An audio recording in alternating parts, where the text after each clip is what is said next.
We were able to get some good teamwork in. I think it's a good foundation for the young guys that are coming back. Not everybody's making the team, obviously, that was out here. But the ones that are coming back, at least in a week, they'll be able to hit the ground running. All right, let's talk about cornerback James Bradberry, who just got officially released from the Giants. Some notes on the Chiefs rookie minicamp as a whole, and then let's dive into 4 pressers from yesterday, including one from Andy Reid himself. But first, how about those? What's up, guys? My name is Cole, and I do daily news about the Chiefs and the NFL overall. So hey, sub if you're new, hit that like button if Travis Kelce is the best tight end in the NFL, and let's get into this news. To start things off, we have to have a wee little chat about cornerback James Bradberry for a moment here because, as expected, he was released by the New York Giants yesterday and becomes the best available cornerback in free agency. So the question is, will the Chiefs explore the option of bringing him on for maybe a 1-year deal or something like that? We did add a lot in the secondary this offseason, but there is not a lot of pro experience there outside of Snead and Lonnie Johnson Jr., who we just traded for from the Texans. And of course, you do have Fenton as well, but according to Brett Veach, he's going through some offseason rehab on his shoulder. So the question is, how serious is that shoulder injury from Fenton? If it's more serious than maybe they're letting on, or more serious than it appears, it may be worth exploring the option of adding a talented veteran cornerback like Bradberry into the mix. He could help develop the new guys and raise the floor of the cornerback room as a whole. Some say they'd rather see the new guys get all the reps and basically force them to develop quicker. And while that is certainly a valid option, I won't lose any sleep per se if Bradberry isn't signed. It just certainly wouldn't hurt if we added more valuable players at the position. He could come in on maybe like a $4 or $5 million guaranteed deal worth up to $8 or so million with incentives. Cool, I'd be fine with that. If he wants more than that, I'm not sure I would pay that. I am cheap. And on top of that, he could very well have other teams willing to pay him more than that, and I would assume he'd opt for the money, but I guess you never really know. What are your thoughts on Bradberry? Is it worth the Chiefs having a conversation with him and exploring options to bring him on, or do you feel we're good enough at the cornerback position already and let's save the money to use elsewhere? Can't forget, we're still trying to get the Orlando Brown Jr. deal done as well. And currently we have around $14 million in cap space, but signing those rookie deals probably going to put us anywhere from 10 to 12 million in cap space. So there is that worth noting. And then a couple more rookies. Speaking of signing and salary cap and all that, they signed on the dotted line per Field Yates yesterday, and that is offensive lineman Darian Kinnard and Chiefs running back Nazeeh Pacheco. But it's a little confusing to me because I thought they had already signed their deals. So Field Yates is either operating on dial-up internet or he knows something that I don't, so I found it at least worth sharing. And then the Chiefs rookie minicamp wrapped up yesterday. Apparently day 1 was a bit rough. Not surprising though. Andy Reid himself said they were out there flopping around basically like a bunch of fish out of water. First day, we were kind of flopping around a little bit. But he said he was proud of their effort and how it all came together for day 2 and day 3. And there's a few highlights on the screen here, and it's worth mentioning that I saw Pacheco practicing some kickoff or punt returns, Kinnard out there at right tackle, Karlaftis out there looking like he's ready to take someone's head right off. And then, of course, wide receiver Justyn Ross, who everyone wants to see, and they actually showed the most clips of Justyn Ross out of anyone. And then here are some standout notes on the rookie minicamp overall from editor-in-chief of Arrowhead Pride, Pete Sweeney, that I found worth sharing with you all. He says the best player at rookie camp on Sunday was not a rookie. It was second-year defensive end Malik Herring, who was consistently relentless. He made the play of the day during the team blitz period when he batted down a ball at the line and made a diving play for an INT. And speaking of relentless, defensive end George Karlaftis continues to impress throughout the workouts. The number 30 overall pick stands out, appearing almost too good for this camp. Spagnolo, or if you're Trent McDuffie, Spagnolia, could be seen working one-on-one with cornerback Trent McDuffie and George Karlaftis during the team blitz period, as it should. It certainly feels like the team is preparing these guys to be day 1 starters. And then Chiefs head coach Andy Reid could be seen working closely with the QBs. You have second-year quarterback Anthony Gordon and UDFA quarterback Justin Crum, ensuring they were splitting the plays outright in the huddle. Gordon has looked the more polished QB, But Gordon has the advantage of being with KC before, and this was Crumb's first pro crack at it. Chiefs currently have 5 QBs on the roster, which feels like one too many entering the next phase. And then he said, I've gotten tweets asking about UDFA wide receiver Justyn Ross. Through 2 days, he wrote this on Sunday, I believe, but through 2 days, he's had a rather quiet camp. But Sweeney continues to be impressed with wide receiver Matthew Sexton, and also took note that wide receiver Deontay Smith had a solid day on Sunday. All right, so yeah, that's just interesting to note from somebody who's there, kind of knows what they're looking at. Found that worth sharing with you all. And from there, let's move into these 4 pressers, starting with Big Red himself. He was happy with the results of the Rookie Minicamp, as this was the largest they've had since, I think, prior to COVID, and they had enough players to pretty much have every position 2 players deep. Phase 2 will be for a couple more weeks with offense and defense separate meetings and going through drills and all that. Then May 25th starts OTAs, and I believe that also starts phase 3, in which they will still have meetings, because life is all about meetings, but then they will be able to practice in the afternoon with offense versus defense. He also did take a moment to congratulate Tyrann Mathieu for his signing with the Saints, and happy for him being able to be close to home. He loved having Tyrann here and said his leadership and presence will certainly be missed, and that guys will, quote, have to step up to fill his shoes.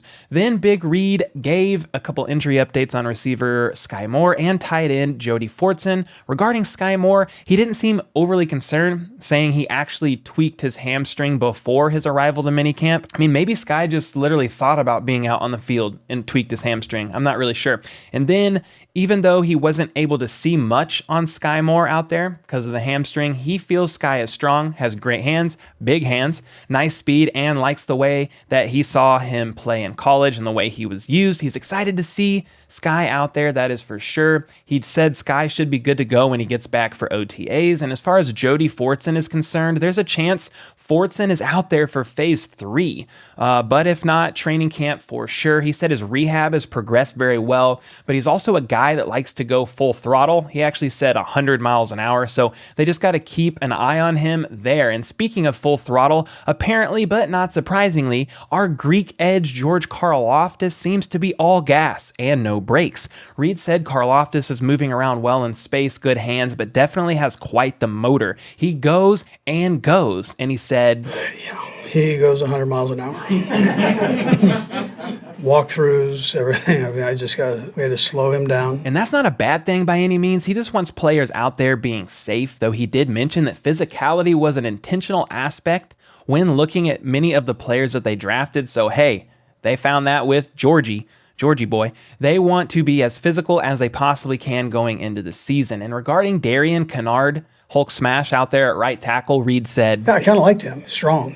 He's put together now. Long arms, big, thick, moves well. He looked competitive for what we're doing out here. I like what I saw there. Picked everything up very easy. Coach then described Mcduffie as smart, smooth, good hips and hands. He really values a smart mental at this position, and he's seeing it with Mcduffie. He was asked if he got to take a look at wide receiver Justyn Ross out there, and his initial response was, I kind of did. He's a big kid. It's smooth, runs well enough. He's kind of feeling himself out here just a little bit. Haven't been hurt before, so the last couple of years, but sure has a lot of talent there. Kind of look forward to getting him. He's a smart kid, smart enough to pick everything up. And immediately following that answer, he did say, though, I'd probably tell you, he was knocking the rust off here. So, but you can see the skill there. And Aaron Ladd shared a clip on Twitter saying maybe this is a glimpse into what Andy Reid means when he says he's knocking off the rust. Nothing major, just a reminder that there's room to grow before the fall. So yeah, we've certainly seen some great clips from Justyn as well, but it's worth taking a note of this at least. But Reid felt confident about him as he progresses into training camp, though he did say, we will see how it all rolls. So he likes what he sees, but this receiving core is very competitive, so it's going to be interesting to see how it all pans out, especially when you have receivers out there like Andrew Boston making catches like this. I mean, wow, what a freaking grab, man. Without a shadow of a doubt, this man could catch a mean roll from Lambert's, I'll tell you what. And then cornerback Joshua Williams spoke next to the media, saying rookie minicamp was an adjustment, growing pains, if you will, but the coaches were very helpful. It wasn't anything overwhelming, but there's a definite learning curve there. The biggest challenge for him transitioning from college to pro is just adjusting from a college offensive playbook to a pro playbook and learning best how to combat that on the defensive side of the ball. He's doing all he can even right now, studying film and taking notes in the evenings, at least over the minicamp period, which is now over, but he was asked about how proud he was about getting drafted in the 4th round and being from a D2 school and HBCU at that. He's proud of what he's accomplished, but said, at this level, nobody really cares where you came from. It's all about results, honestly. So I'm blessed to be where I am and have experienced everything I have, but at the same time, I'm very humble and eager to fit in here. And the thing that stood out the most to him at Rookie Minicamp is just the speed at which everyone operates, very quick and efficient, but he's enjoyed the process so far. And when asked what specifically the coaches were having him work on to improve, he responded, we're working on everything. I'm not to say, I'm just awful at everything or there's nothing, But like I said, everything's is completely more complex and at a whole different level. But then mainly said it's just working on techniques and ways the coaches would like to see and progressing from there. Safety Nazeeh Johnson was up next and shared how humbling it was to get drafted by the Chiefs, seeing his dreams and aspirations come true, especially since he started his career as a walk-on. He did say he was in conversation with a few teams, including the Bengals, Rams, and the New York Giants,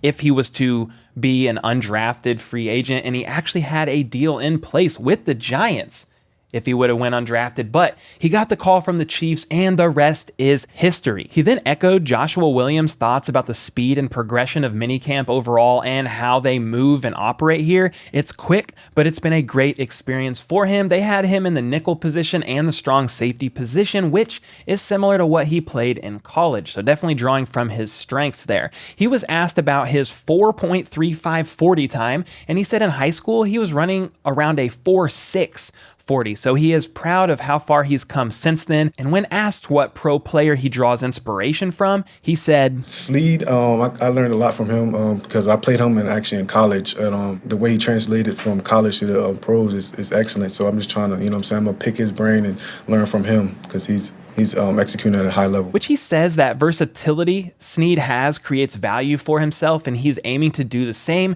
create that value for himself as a professional player. Sneed is also another guy with a 4.3 40 time, and when Nazeeh was asked who would win in a race between himself and L'Jarius Sneed, he replied saying, "Oh, that would be a good race, but I think I'm more explosive. That's just me." And sadly, when asked if he had any barbecue yet, he said, "No, sir, I haven't.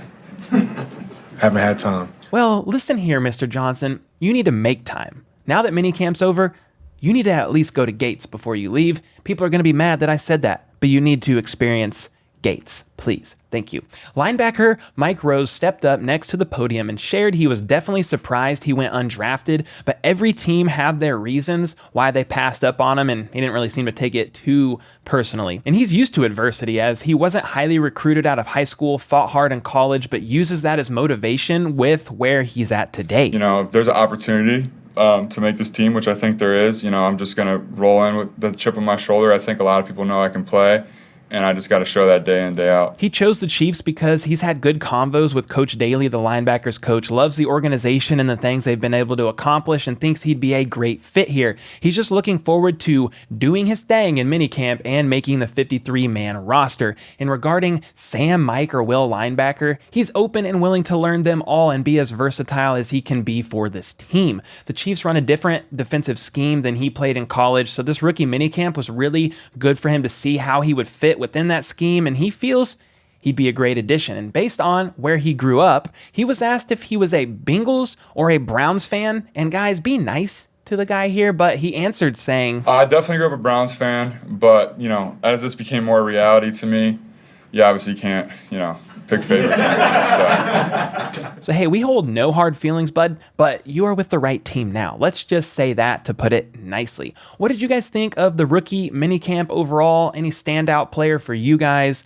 Are you excited for phase 2, phase 3, and then the minicamp to commence here shortly? Let me know in the comments down below. And if you're new, make sure to sub for more daily news like this. I'm here like every freaking day, baby. And even check out this video here from yesterday where I show clips from day 2 of the Chiefs rookie minicamp and go over the pressers, including one from Justyn Ross himself and much more. So until next time, let's go. How about those